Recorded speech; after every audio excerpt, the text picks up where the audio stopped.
Hi all, Ernest അക്കാഡമിയുടെ മറ്റൊരു വീഡിയോയിലേക്ക് സ്വാഗതം. ഇന്ന് ഞാൻ വന്നിരിക്കുന്നത് RRBJയുമായി ബന്ധപ്പെട്ട് ഒരു സ്റ്റഡി പ്ലാൻ നിങ്ങൾക്ക് തരാൻ വേണ്ടിയാണ്. അതായത് ആദ്യമായിട്ട് അപ്ലൈ ചെയ്തവരുണ്ടാവും, ഇനി ആദ്യമായിട്ട് അപ്ലൈ ചെയ്യാൻ പോകുന്നവരുണ്ടാവും, ഇതെന്താണെന്ന് അറിയാത്തവരും ഉണ്ടായിരിക്കും. അപ്പോൾ അവർ എങ്ങനെ ഇത് പ്രിപ്പയർ ചെയ്ത് തുടങ്ങണം എന്നൊരു ധാരണ ഉണ്ടാവില്ല. അപ്പോൾ അവർക്കൊരു ചെറിയൊരു ഗൈഡൻസ് തരിക എന്നൊരു ലക്ഷ്യത്തോടുകൂടിയാണ് ഞാൻ വന്നിരിക്കുന്നത്. അപ്പോൾ അത് എന്തായാലും നിങ്ങൾ എന്ത് ചെയ്യുക, പ്രയോജനപ്പെടുത്തുക. അപ്പോൾ നിങ്ങളുടെ ജീവിതത്തിലെ ഒരു വലിയ ടേണിംഗ് പോയിന്റ് ആയിട്ട് തന്നെ ഇതിനെ എടുത്തുകൊണ്ട് നിങ്ങളൊരു ഫോർമുല സെറ്റ് ചെയ്തുകൊണ്ട് എന്ത് ചെയ്യുക, നിങ്ങളുടെ പഠനം തുടങ്ങുക. അപ്പോൾ ആ പഠനത്തിന് വേണ്ടി തയ്യാറെടുക്കാനുള്ള ഒരു വഴി മാത്രം തുറന്നു തരിക എന്നതാണ് ഈ വീഡിയോ കൊണ്ട് ഞാൻ ലക്ഷ്യമാക്കുന്നത്. അപ്പോൾ നമുക്ക് വീഡിയോയുടെ കണ്ടന്റിലേക്ക് പോകാം. ആദ്യമായിട്ട് ജസ്റ്റ് ഈ വേക്കൻസിയെ പറ്റി ഒരു ബ്രീഫ് ഇൻട്രോ തരാം. മറ്റൊന്നുമല്ല, ഇതിനകത്ത് എത്ര വേക്കൻസികൾ ഉണ്ട് എന്നുള്ളതാണ്. നിലവിൽ 7951 വേക്കൻസികളാണുള്ളത്. അത് എല്ലാ സ്ട്രീമിലും കൂടിയുള്ള വേക്കൻസിയാണ്. പിന്നെ ഒരു കാര്യം ഓർക്കേണ്ടത്, റെയിൽവേ ഈ അടുത്തതായിട്ടിരുന്ന വേക്കൻസികളൊക്കെ കുറച്ച് കഴിയുമ്പോൾ നോട്ടിഫിക്കേഷൻ ഫില്ല് ചെയ്ത് കഴിഞ്ഞ് ആപ്ലിക്കേഷൻ ഫില്ല് ചെയ്ത് കഴിയുമ്പോൾ ഈ വേക്കൻസികളൊക്കെ ഉയരുന്നൊരു കാഴ്ച കാണുന്നുണ്ട്. കാരണം വരാൻ പോകുന്ന അല്ലെങ്കിൽ വീട് റിപ്പോർട്ട് ചെയ്യുന്നതോടെ കൂടാറുണ്ട്. ഇപ്പോൾ ALPയിലൊക്കെ അത് ഉണ്ടായിട്ടുണ്ട്. അതുകൊണ്ട് തന്നെ നമ്മൾ ഇവിടെയും 7951 എന്ന് പറയുന്നത് ചിലപ്പോൾ അതിൻ്റെ ഇരട്ടി വരെയൊക്കെ എത്താനുള്ള സാധ്യത ഉണ്ടാവും. ചിലപ്പോൾ 20,000 കടന്നു പോകാൻ വരെയുള്ള സാധ്യതയുണ്ട്. അത്രത്തോളം വേക്കൻസി ജനറേറ്റ് ചെയ്ത് വരാനുള്ള ഒരു സാധ്യത നമുക്കിതിന് കാണാം. തള്ളിക്കളയാനൊക്കത്തില്ല, സാധ്യതയാണ്. നിലവിൽ വന്നിരിക്കുന്നത് 7951 ആണ്. ഇതിൽ പ്രധാനമായിട്ടും 3 തരം തസ്തികകളിലേക്കാണ് ഈ ഒരു നോട്ടിഫിക്കേഷൻ വന്നിരിക്കുന്നത്. അതിൽ ആദ്യമായിട്ട് പറഞ്ഞാൽ ആസ് യൂഷ്വൽ തന്നെ ജൂനിയർ എഞ്ചിനീയർ ആണ്. ഏറ്റവും കൂടുതൽ വേക്കൻസി ഉള്ളത് ഈ ജൂനിയർ എഞ്ചിനീയർ തസ്തികയിലാണ്. പിന്നീട് വരുന്നത് ഡെപ്പോ മെറ്റീരിയൽ സൂപ്രണ്ടന്റ് എന്ന് പറയുന്ന DMS എന്ന് പറയുന്ന ഒരു പോസ്റ്റാണ്. ഇത് ഉത്തർപ്രദേശിലാണ് ഇതിൽ നോട്ടിഫിക്കേഷനിൽ കാണുന്നുള്ളൂ, വേറെ എങ്ങും കാണുന്നില്ല. മറ്റൊന്ന് പറഞ്ഞാൽ കെമിക്കൽ മെറ്റലർജിക്കൽ അസിസ്റ്റന്റ് CMA ആണ്. ഇങ്ങനെ 3 ഡിഫറൻറ്റ് തസ്തികകളിലേക്കാണ് വന്നിരിക്കുന്നത്. അതുകൊണ്ട് തന്നെ ഇതിൽ ഡിപ്ലോമയുള്ളവർക്കും 3 വർഷം ഡിപ്ലോമയുള്ളവർക്കും ഒപ്പം തന്നെ BTech ഉള്ളവർക്കും പിന്നെ CMA പോലുള്ള ചില തസ്തികകൾക്കും ഡെപ്പോ മെറ്റീരിയൽ സൂപ്രണ്ട് പോലുള്ള തസ്തികകൾക്കും BSc ഫിസിക്സ് അല്ലെങ്കിൽ കെമിസ്ട്രി ഉള്ളവർക്കും അപ്ലൈ ചെയ്യാൻ പറ്റും. അതിൽ ഡിപ്പോ മെറ്റീരിയൽ സൂപ്രണ്ടിന് മാത്രം കെമിക്കൽ മെറ്റലർജിയിൽ സ്പെഷ്യലൈസ് ചെയ്തൊരു ഡിഗ്രി വേണം എന്ന് പറയുന്നുണ്ട്. അപ്പോൾ അതുകൊണ്ട് ആ തസ്തിക ഒഴികെ CMA എന്ന് പറയുന്ന ഒരു തസ്തികയ്ക്ക് തീർച്ചയായിട്ടും എന്ത് മതി, ഒരു BSc ഫിസിക്സ് കെമിസ്ട്രി ഉള്ളവർക്കും അപ്ലൈ ചെയ്യാമെന്നതിൽ പറയുന്നുണ്ട്. അപ്പോൾ അത് നോക്കി നിങ്ങൾക്ക് അപ്ലൈ ചെയ്യാവുന്നതാണ്. പക്ഷേ ഇവിടെ ഞാൻ ഇതൊക്കെ പറഞ്ഞതിൻ്റെ കാരണം ഈ പരീക്ഷയുടെ ഏതാണ്ട് 80% ഏറെക്കുറെ സെയിം പാറ്റേണിൽ തന്നെയാണ്. അപ്പോൾ അത് നമ്മൾ ഓരോന്നായിട്ട് നോക്കേണ്ടി വരുന്നു. ഇനിയും ഇതിൻ്റെ ഏജ് ലിമിറ്റ് കൂടി പറഞ്ഞേക്കാം. ഏജ് ലിമിറ്റ് വന്നിട്ട് 18 മുതൽ 36 വയസ്സ് വരെയാണ്. എപ്പോഴും പറയുന്ന പോലെ SC ST OBC വിഭാഗങ്ങൾക്ക് എന്തുണ്ടാവും, ഇതിൻ്റെ ഏജ് റിലാക്സേഷൻ കൂടി ഉണ്ടാവും. 3 വർഷം 5 വർഷം എന്നിങ്ങനെ രീതിയിൽ ഏജ് റിലാക്സേഷൻ കൂടി ഇതിനുണ്ടാവും. ഇനിയും ഇതിൻ്റെ ആപ്ലിക്കേഷൻ ഇടാനുള്ള അവസാന ഡേറ്റ് എന്ന് പറഞ്ഞാൽ ഈ മാസം 29-ാം തീയതിയാണ്. 29-ാം തീയതി ഓഗസ്റ്റ് 2024 ആണ്. 2024 ഇതിൻ്റെ ഡേറ്റ് കംപ്ലീറ്റ് ആയിട്ട് കഴിയുന്നത്. അപ്പോൾ അതുവരെ ഒന്ന് കാത്തിരിക്കരുത്, അവസാനത്തെ ആഴ്ച വരെ ഒന്ന് കാത്തിരിക്കേണ്ടി വരുന്നത്. ചിലപ്പോൾ ലാസ്റ്റ് മിനിറ്റ് റഷൊക്കെ വന്നു കഴിഞ്ഞാൽ സൈറ്റ് ഡൗൺ ആവാനൊക്കെയുള്ള സാധ്യതയുണ്ട്. അതുകൊണ്ട് എത്രയും പെട്ടെന്ന് തന്നെ നിങ്ങൾ എന്ത് ചെയ്യുക, നിങ്ങൾ ഈ ആപ്ലിക്കേഷൻ ഇടുക എന്നുള്ളതാണ്. ഇനി നമ്മൾ ഓർത്തിരിക്കേണ്ടത് സെലക്ഷൻ പ്രോസസ്സാണ്. ഇതിലെ സെലക്ഷൻ പ്രോസസ്സാണ് ഇനിയാണ് നമ്മുടെ കണ്ടന്റിലേക്ക് വരുന്നത്. നമ്മുടെ എക്സാം ഓറിയൻറ്റഡ് ആയിട്ട് എങ്ങനെയാണ് നിങ്ങൾ സ്റ്റഡി പ്ലാൻ ചെയ്യേണ്ടത് എന്നുള്ള ഒരു പ്ലാനിലേക്ക് വരികയാണ്. ഇനി മുതൽ നിങ്ങൾ ഒരു രീതിയിലും സ്കിപ്പ് ചെയ്യാതെ കൃത്യമായിട്ട് കാണാൻ ശ്രമിക്കുക. സെലക്ഷൻ പ്രോസസ്സ് വളരെ ഇമ്പോർട്ടൻ്റ് ആണ്. ഇതെങ്ങനെയാണ് നിങ്ങളെ ഈ റിക്രൂട്ട് ചെയ്യുന്നത്? അതായത് RRB എല്ലാ RRBകളും ആദ്യമായിട്ട് നടത്തുന്നത് CBT 1 ആണ്, കമ്പ്യൂട്ടർ ബേസ്ഡ് ടെസ്റ്റ് 1 ആണ്. രണ്ടാമത് കമ്പ്യൂട്ടർ ബേസ്ഡ് ടെസ്റ്റ് 2 ആണ്. അതായത് CBT 1 എന്ന് പറഞ്ഞാൽ ഒരു ക്വാളിഫിക്കേഷൻ എക്സാം ആണ്, അല്ലെങ്കിൽ നിങ്ങളെ എലിമിനേറ്റ് ചെയ്യാൻ വേണ്ടി നടത്തുന്ന എക്സാം ആണ്. ആപ്ലിക്കൻസിൻ്റെ എണ്ണം കൂടുമ്പോൾ അതിലൊരു മാസീവായിട്ടൊരു ജനതയെ പുറത്താക്കാൻ വേണ്ടി നടത്തുന്ന ഒരു എലിമിനേഷൻ എക്സാം മാത്രമാണ്. ഇതിൻ്റെ മാർക്ക് ഒരിക്കലും എന്തിലേക്ക് വരുന്നില്ല, ഫൈനൽ റാങ്കിലേക്ക് വരുന്നില്ല എന്നൊരു ഓർമ്മ വേണം. രണ്ടാമത് CBT 2 ആണ്. CBT 2 എന്ന് പറഞ്ഞു കഴിഞ്ഞാൽ ഇവിടെ കിട്ടുന്ന മാർക്കും അതിനുശേഷം ഡോക്യുമെൻ്റ് വെരിഫിക്കേഷൻ ഉണ്ടാവും. ഈ ഡോക്യുമെൻ്റ് വെരിഫിക്കേഷനും മെഡിക്കൽ എക്സാമിനേഷനും കഴിഞ്ഞ ശേഷമാണ് എന്ത് വരുന്നത്, ഫൈനൽ ഒരു റിസൾട്ട് വരുന്നത്. എപ്പോഴും ഓർത്തിരിക്കുക, CBT 2ലേക്ക് കടക്കുന്ന രീതിയിൽ തന്നെ നമ്മൾ എന്ത് ചെയ്യണം, CBT 1 പ്രിപ്പയർ ചെയ്തിരിക്കണം. ഒരു മാസീവ് എക്സാം ആയതുകൊണ്ട് തന്നെ പലപ്പോഴും ഡിഫറൻറ്റ് കട്ട് ഓഫ്സ് ആയിരിക്കും വരുന്നത്. മാത്രമല്ല ഇതിനകത്തെല്ലാം നോർമലൈസേഷൻ എന്ന് പറയുന്നൊരു ക്രൈറ്റീരിയ കൂടിയുണ്ട്. അപ്പോൾ കിട്ടിയ മാർക്ക് കൂടാനും കുറയുവാനുമുള്ള സാധ്യതകൾ ഇവിടെ കിടപ്പുണ്ടെന്നുള്ളത് ഓർത്തിരിക്കണം. അപ്പോൾ ആ ഒരു ബോധം വെച്ച് വേണം നമ്മൾ ഇതിനെ അപ്രോച്ച് ചെയ്യാൻ. ഇനിയും എല്ലാ വിഭാഗത്തിനും, ഞാനീ പറഞ്ഞ എല്ലാ വിഭാഗത്തിനും CBT 1 എക്സാം കോമൺ ആണ്. CBT എക്സാം എന്ന് പറഞ്ഞു കഴിഞ്ഞാൽ എല്ലാ സ്ട്രീമുകൾക്കും കൃത്യമായിട്ട് എന്താണ്, കോമൺ ആയിട്ടുള്ള എക്സാം ആയിരിക്കും. അതുകൊണ്ട് തന്നെ ഇവിടെ ഏത് തസ്തികയ്ക്കാണ് അപ്ലൈ ചെയ്തിരിക്കുന്നത്, ഏത് വിഭാഗത്തിൽ അതായത് കമ്പ്യൂട്ടർ സയൻസ് ആണോ, ഇലക്ട്രോണിക്കൽ ആണോ, മെക്കാനിക്കൽ ആണോ, സിവിൽ ആണോ എന്നൊന്നും ഇവിടുത്തെ ഘടകമല്ല. എല്ലാവരും ഒരു പരീക്ഷ തന്നെയാണ് ഇവിടെ എഴുതുന്നത് എന്നുള്ളത് ആദ്യം തന്നെ നിങ്ങൾ മനസ്സിലാക്കുക. ഇനിയും CBT 1 സിലബസിലേക്ക് പോകാം. നമ്മൾ CBT 1 പഠിച്ചു തുടങ്ങുന്നതിന് മുമ്പ് നമ്മൾ മനസ്സിലാക്കേണ്ട ഒരു കാര്യമാണ് സിലബസിൻ്റെ ഒരു ഔട്ടർ ലൈൻ മാത്രമേ ഞാൻ തരുന്നുള്ളൂ. ഇതിനകത്ത് ഡീറ്റെയിൽ ആയിട്ടുള്ള സിലബസ് അതിലുണ്ട്, നമ്മുടെ വെബ്സൈറ്റുകളിൽ അവൈലബിൾ ആണ്, അതായത് നോട്ടിഫിക്കേഷൻ തന്നെ അവൈലബിൾ ആണ്, അതെടുത്ത് നോക്കണം. ഇനിയും അതിൽ ഏറ്റവും പ്രധാനപ്പെട്ടതെന്ന് പറഞ്ഞാൽ മാത്തമാറ്റിക്സ് ആണ്. എല്ലാ പരീക്ഷകളിലും കാണുന്ന പോലെ തന്നെ മാത്തമാറ്റിക്സ് ആണ്. അതായത് നമ്മുടെ RRBയുടെ എല്ലാ എക്സാമുകളിലും എന്തുണ്ടാവും, കോമൺ ആയിട്ട് മാത്തമാറ്റിക്സ് ഉണ്ടാവും. ഇത് സ്പെഷ്യലിസ്റ്റ്, അതായത് ടെക്നിക്കൽ എക്സാം ആണെങ്കിലും ടെക്നിക്കൽ എക്സാമിനുള്ളതുപോലെ തന്നെ NTPCയിൽ കാണുന്ന പോലെ, അതായത് നോൺ ടെക്നിക്കലായിട്ട് നടത്തുന്ന പരീക്ഷകളിലും ഉള്ളതുപോലെ തന്നെ എന്തുണ്ട്, ഈ മാത്സ് എന്ന് പറയുന്നത് വളരെ പ്രിഡോമിനൻ്റ് ആയിട്ട് തന്നെ ഇതിൽ കാണുന്നു.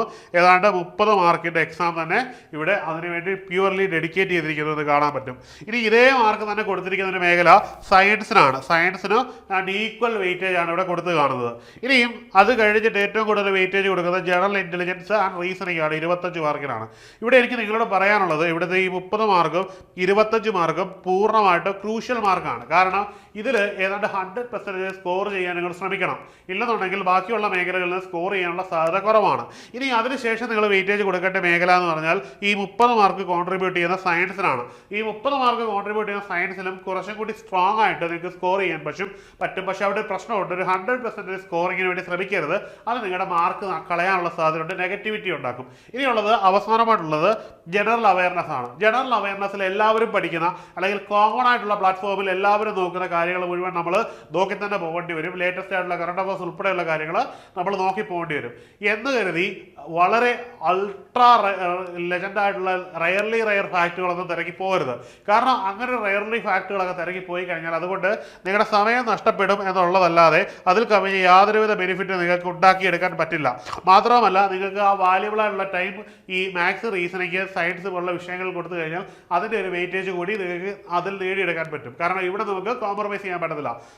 ജനറൽ അവയർനെസ് നിങ്ങൾ ഓർക്കേണ്ടത്, നിങ്ങൾ ശരിയാക്കുന്നതൊക്കെ തന്നെ ബാക്കിയുള്ളവർ ശരിയാക്കും. ബാക്കിയുള്ളവർ തെറ്റിക്കുന്നത് നിങ്ങൾ ചെയ്യാൻ ശ്രമിച്ചാൽ, അല്ലെങ്കിൽ നിങ്ങൾ വീണ്ടും അറ്റംപ്റ്റ് ചെയ്താൽ അത് തെറ്റുകയും നെഗറ്റീവ് വരികയും ചെയ്യും. കാരണം നെഗറ്റീവുള്ള പരീക്ഷയാണ്. അപ്പോൾ ആ ഒരു ബോധത്തിൽ വേണം നമ്മളിതിനെ അപ്രോച്ച് ചെയ്യാമെന്നുള്ളതാണ് ആദ്യമായിട്ട് എനിക്ക് നിങ്ങളോട് പറയുവാനുള്ളത്. ഇനി CBT 2 ആണ്.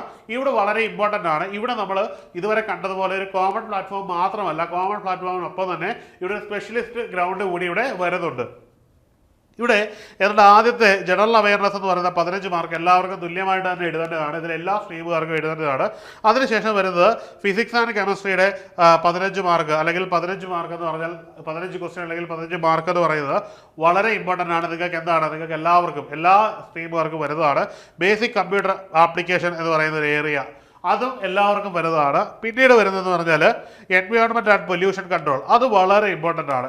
Basics of environment and pollution control എന്ന് പറഞ്ഞത് 10 മാർക്കിൻ്റെ ഉണ്ട്. ഇത് വളരെ ഇമ്പോർട്ടൻ്റ് ആണ്. ഇത്രയും ഭാഗത്ത് എല്ലാവരും എന്തായിട്ട് മാറുന്നു, ഇവിടെ നിങ്ങളെല്ലാവരും കോമൺ പ്ലാറ്റ്ഫോമിൽ എല്ലാവരും തുല്യരായിട്ട് തന്നെ ഇവിടെ മീറ്റ് ചെയ്യപ്പെടുന്നു. അതിനുശേഷം ഇവിടെ വളരെ പ്രധാനപ്പെട്ട ഒരു മേഖലയുണ്ട്, ടെക്നിക്കൽ എബിലിറ്റീസ് എന്ന് പറയുന്നത് ഏതാണ്ട് 100 മാർക്ക് ക്യാരി ഓവർ ചെയ്യുന്നത്.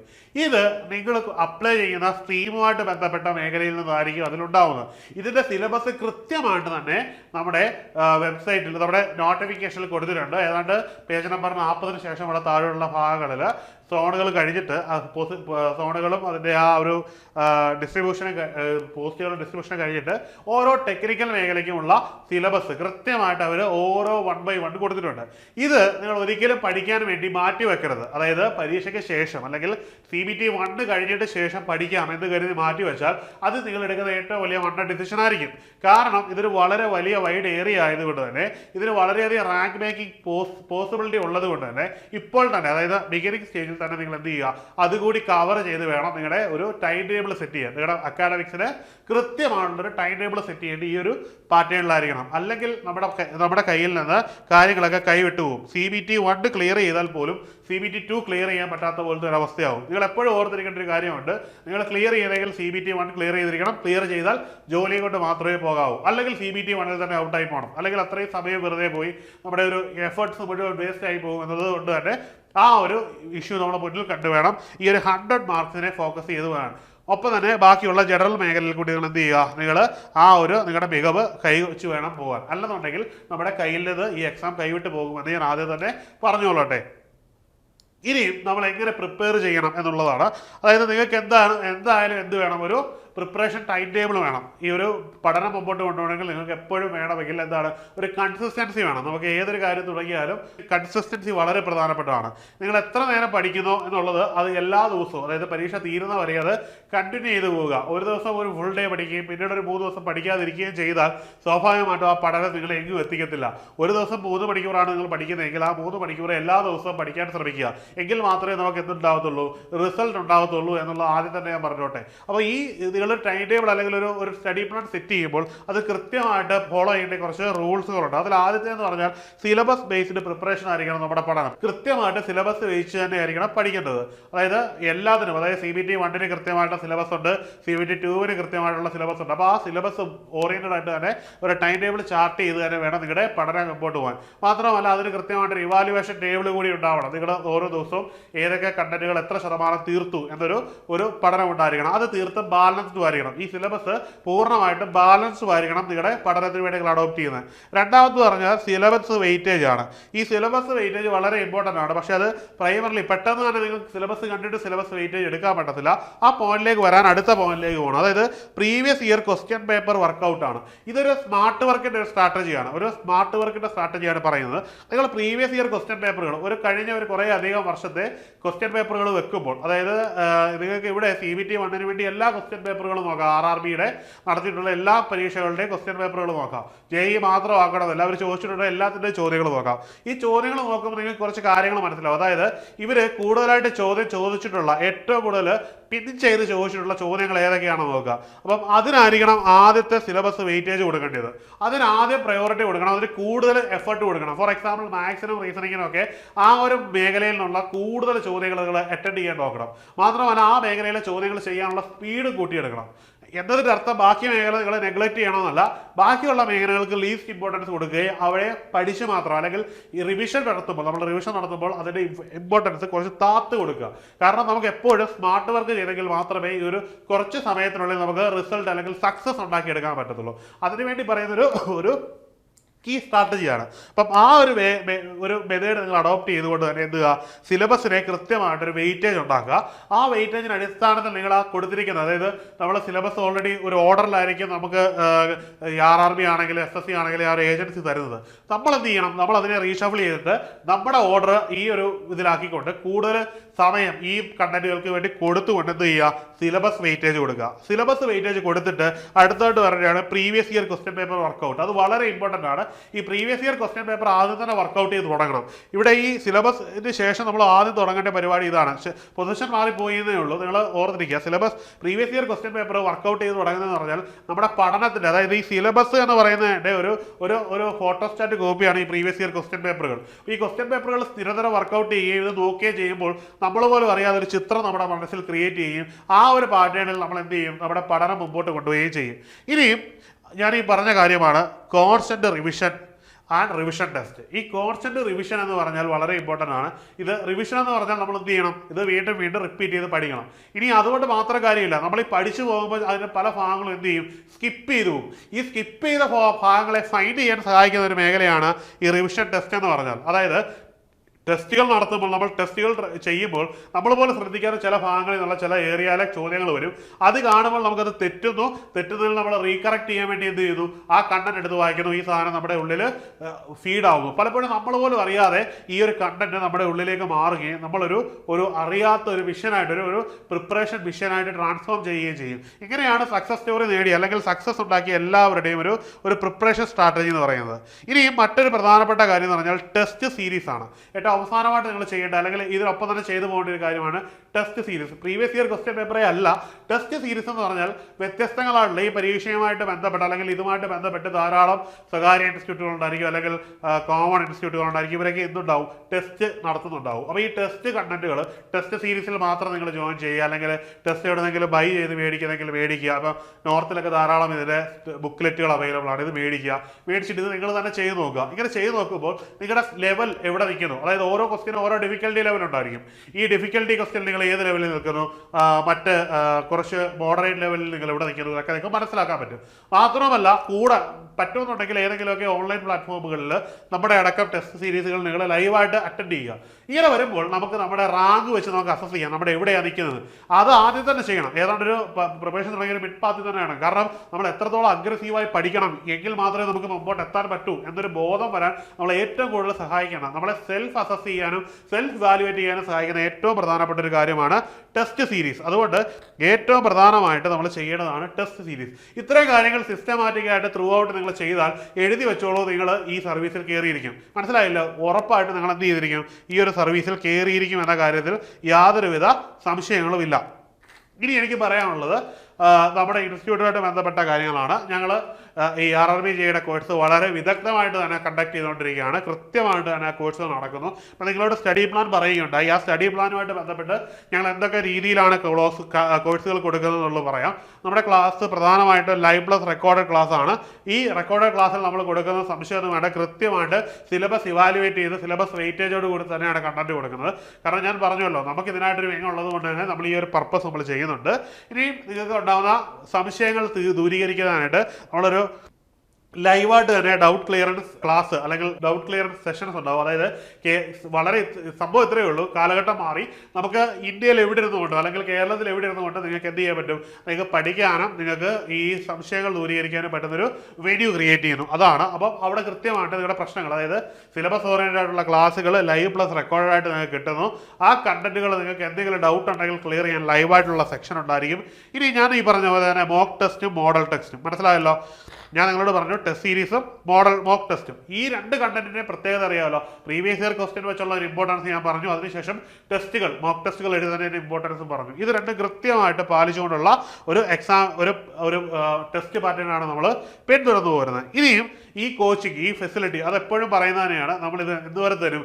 നിങ്ങൾക്ക് എന്താണോ ഇതിൻ്റെ ടെസ്റ്റ് അതുവരെ നമ്മൾ ഈ കോഴ്സ് പ്രൊവൈഡ് ചെയ്യുന്നുള്ളതാണ് ഇതിൻ്റെ ഒരു ഘടകം. ഇപ്പം ഞാൻ ഈ പറഞ്ഞ ഇതേ കാര്യങ്ങൾ തന്നെ കുറച്ചും കൂടി ഞാനിപ്പോൾ നിങ്ങളോട് ഇത് ആധികാരികമായിട്ട് പറഞ്ഞു എന്തുകൊണ്ടാണ് എനിക്കിതൊക്കെ പറഞ്ഞു തരാൻ സഹായിക്കുന്നത്. നമുക്ക് ഇവിടെ റാങ്ക് ജേതാക്കളായിട്ടുള്ള ആൾക്കാരുണ്ട്. അപ്പം ആ റാങ്ക് ജേതാക്കളായിട്ടുള്ള ആൾക്കാർ തന്നെയായിരിക്കും നിങ്ങളെ എന്ത് ചെയ്യുന്നത്? നിങ്ങളെ കൃത്യമായിട്ട് ഗൈഡ് ചെയ്യുന്നത്, മെൻറ്റർ ചെയ്യുന്നത്. അപ്പോൾ ഇത്രയും കാര്യങ്ങൾ നിങ്ങൾക്ക് കൃത്യമായിട്ട് കിട്ടുമെന്നുണ്ടെങ്കിൽ എഴുതി വെച്ചോളൂ. എന്ത് പറ്റും?